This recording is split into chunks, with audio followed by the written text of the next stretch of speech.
আজি একচুৱেলি ভাৰতবৰ্ষৰ ইতিহাসত এটা ডাঙৰ পৃষ্ঠা এটা সংযোজন হৈছে। ব্ৰিটিছ আমোলৰ যি ঔপনিৱেশিক শাসক আছিল তেওঁলোকৰ চিন্তাধাৰাৰে পুষ্ট আইন কেইখন আজি বিলুপ্ত হ'ল। CRPC, IPC আৰু এভিডেন্স এক্ট। আজিৰ পৰা ভাৰতবাসী নিজে সৃষ্টি কৰা ভাৰতবাসীৰ বাবে ভাৰতীয় সোৱাদ আৰু ঘ্ৰাণ থকা তিনিখন নতুন আইনৰ ব্যৱস্থা হৈছে অপৰাধিক আইন, আৰু ইয়াৰ দ্বাৰা ভাৰতৰ নাগৰিকক ন্যায় প্ৰদান কৰাৰ ব্যৱস্থা কৰা হৈছে। এই ক্ষেত্ৰত আমাৰ মাননীয় প্ৰধানমন্ত্ৰী নৰেন্দ্ৰ মোদী ডাঙৰীয়া আৰু আমাৰ গৃহমন্ত্ৰী অমিত শ্বাহ ডাঙৰীয়াৰ লগতে তেওঁলোকৰ লগত থকা সমূহ টীমক আমি ভাৰতবাসীয়ে আজি ধন্যবাদ দিব লাগে। শিশু নাৰী কেন্দ্ৰিক বা এনেকুৱা কিছুমান অপৰাধত কঠোৰ হৈছে।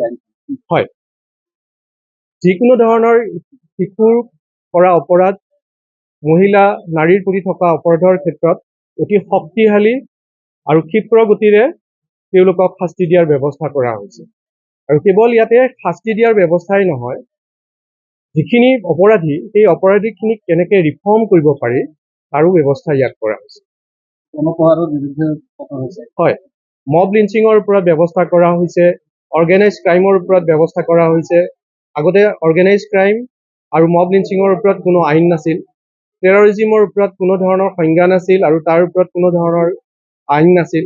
এতিয়া টেৰৰিজিম এক্ট আহিছে আৰু মব লিঞ্চিং, স্নেটচিং এইবোৰৰ ওপৰত নতুন আইন হৈছে, কঠোৰ আইন হৈছে।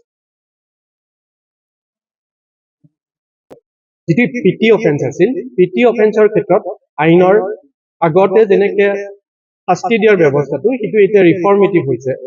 এতিয়া কমিউনিটি ছাৰ্ভিচৰ ব্যৱস্থা কৰা হ'ব, যাতে ৰাইজে গম পায় যে অপৰাধ কৰিব নালাগে, অপৰাধ কৰাজনেও গম পায় যে মই অপৰাধ কৰি ভুল কৰিলো।